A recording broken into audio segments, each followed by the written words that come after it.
It's important that you watch all of the information. You've got a little money saved and you'd like to file a bankruptcy and you'd like to keep your money. Let's call it hypothetically about $20,000. And you do own a home.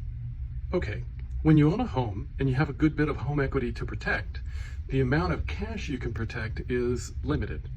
The amount of cash you can protect in a bank account, it's about $2,000 each per person who files the case, so it might be a little bit more by now. There's also a code section that says that you can protect a certain amount in a bank account that's necessary for the support of you and your family.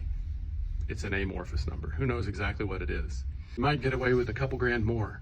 So you might be able to do somewhere around $3,000 or $4,000 each in bank accounts if both of you file together. Now, if only one of you files, you're looking at less as an automatic.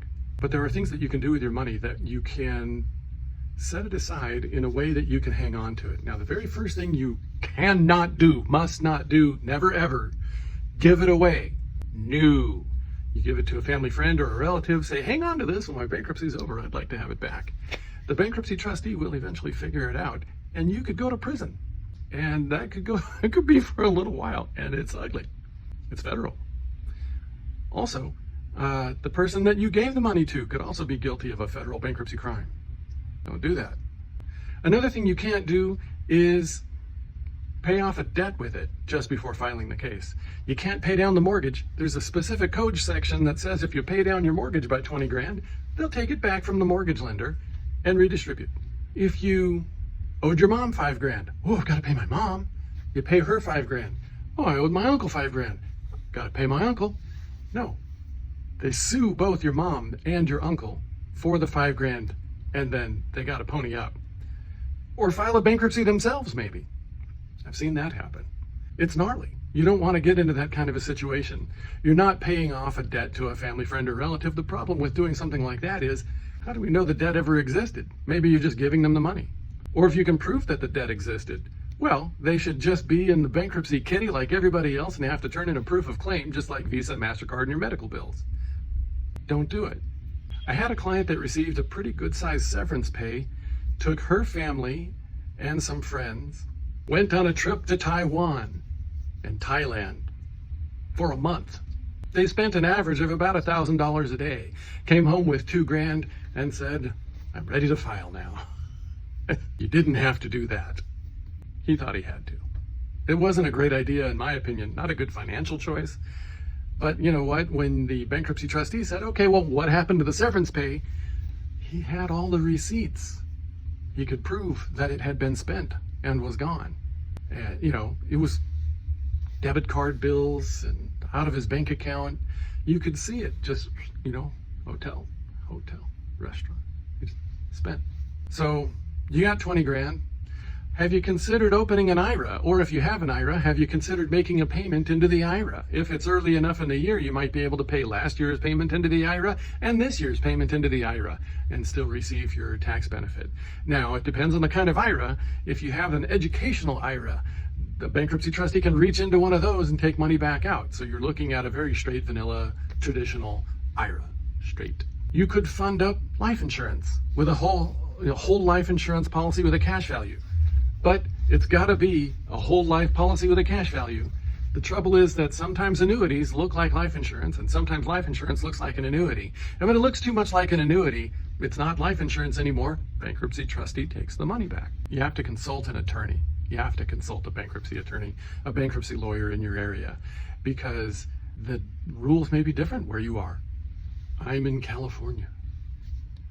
I only practice in California. I'm not licensed in any other state. I'm not your attorney. And this is educational only. That said, the education hopefully can help steer you in the right direction for the state that you're in. You can protect clothing, furnishings in all states. Do you need new clothes? Is your wardrobe 20 years old? Like mine? Do the kids need a musical instrument? Or do you? Musical instruments can be protected, typically, as furniture, as part of the furnishings. You don't want to just drop out and buy an antique. That's not a great idea. So if you had been planning on taking up the guitar, you could go pick one up. You have minor children? Maybe one of them wants to learn piano. No, you're not going to go out and buy a grand piano. That's something you'd have to probably specifically set aside as this is different from the home furnishings and then protect it separately. That may not be possible in the state that you're in. You'll need to double check. California has a pretty broad protection for jewelry. So if you have home equity and you pick up some jewelry and you want to try and sell it later, you may want to make sure that it's gold jewelry, because very often the diamonds and stuff like that don't resell for anything like what you pay for them. So focus more on the gold itself. And you just go out and buy gold bullion, little bars or coins. No, it's not jewelry. If it's not jewelry, it doesn't get protected under the jewelry exception.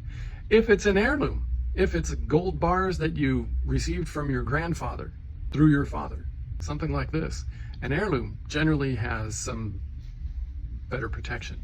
Often it's protected like the jewelry is. But if it's a gold bar that you went out and bought yourself, not an heirloom, not something that you received from your grandpa's will. No. So you have to be careful with some of that stuff. You're going to definitely want to double check with an attorney in your area, in your state. Make sure that what you're doing is something that works. Now in California, there's two ways to protect property. So one is great if you have a whole lot of home equity. The other is great if you don't have a whole lot of home equity. If you don't have any home equity to protect, there's still a little tiny home equity protection, $33,000 approximately at this time, that could be used as a wild card to protect anything that you want to. And when you protect the anything that you want to, it's a pretty broad-based protection. You could literally just cover the 20 grand in the bank and you wouldn't have to buy anything at all or change anything at all. So if you have a lot of home equity to protect and you still have to find ways of protecting that 20 grand, and you can have around $4,000 or $5,000 sitting in the bank, and that's okay, then you might want to also look at your car. If your car has a loan, no, you can't just pay down the loan. If your car is an older car and it's only worth a couple grand because it has a whole lot of deferred maintenance, do the maintenance. Maybe by the time you're done, it'll be worth $5,000. You can protect a car up to $7,500 in California. Do you have a car that you use for work, specifically like a work truck because you're in construction or something like that? Something that's required for the job that you do or the profession that you do. Like a friend of mine plays the harp and he has to have a van. His wife has a little commuter car. So the little commuter car would be protected by the personal car protection up to $7,500, but the van could be protected as a business asset used in the business. And depending on whether it's a commercial vehicle or not, could change how much it could be protected. Probably up to about $8,000 or $9,000 at this time. But that's how they've written it. Thanks, California. The main thing is be careful. You can't just give it away, and you don't pay a debt with it. Don't take And a if there fake was vacation. that you were thinking you needed to take, you could. You keep all the receipts, all of them. And preferably, you use a debit card so that it's proved that it was your money coming out of your bank account. If you say, oh, I pulled cash out of the ATM and paid for everything in cash, they might not believe you. They might have a good reason not to believe you. They could deny your discharge for something like that if they don't believe you. They could put you in jail if they don't believe you. And they can prove to a judge that the judge shouldn't believe you either. So this is not something to pussyfoot around with. You got to be careful. And I think it's a very bad financial decision to just go on a vacation, but it could also be a once-in-a-lifetime moment for you and your family. Anyway, those are some of the things that you can do with your money before filing a bankruptcy that don't involve paying off a creditor, which will get you in trouble, paying back your mom, which will get you in trouble, simply giving it to your mom, which will get you in trouble. Don't do the things that get you in trouble. Consult an attorney in your area. This was not legal advice. This is an educational video, and it might help you with your golf game.